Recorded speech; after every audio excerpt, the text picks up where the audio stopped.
Kaixo, ongi etorria.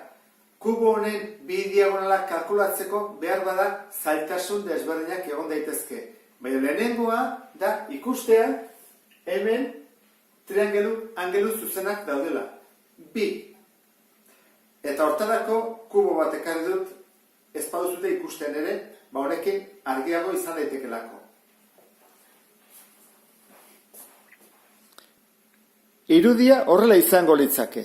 Orduan, Pitagorasen teorema erabiltzeko, diagonala hemen azaltzen da. Ikusten? Hor dago. 80 gradukoa da.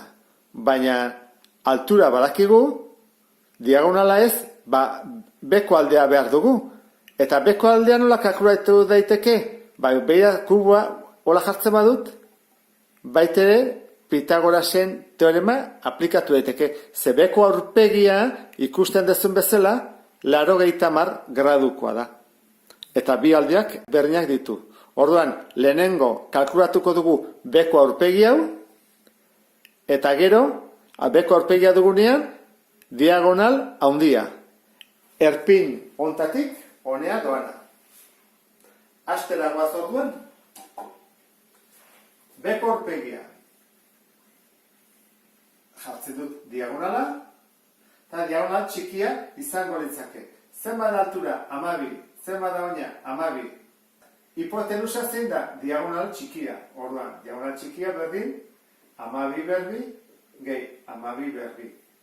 Diagonal txikia berdin, 154, gehi 154, diagonala izango da, 288 erroa.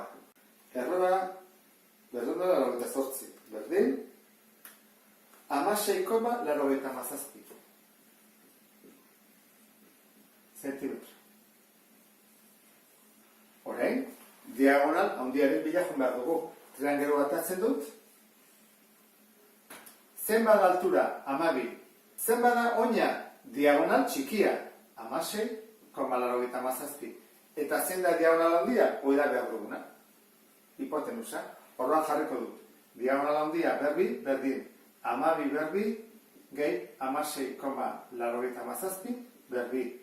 Diagonal handia berdin, 154, gehi 16,87 berdin, 287,88. Horren, batu behar ditut biak. 154, gehi 287,88 berdin, diagonala berdin, erroa 291,88. Eta hori da 20,88 zentimetro. Pentsatzen dut bi angelu zuzenak ikusi dituzuela. Eta baitere ulertu duzuela nola egiten den. Beste bat arte, agur.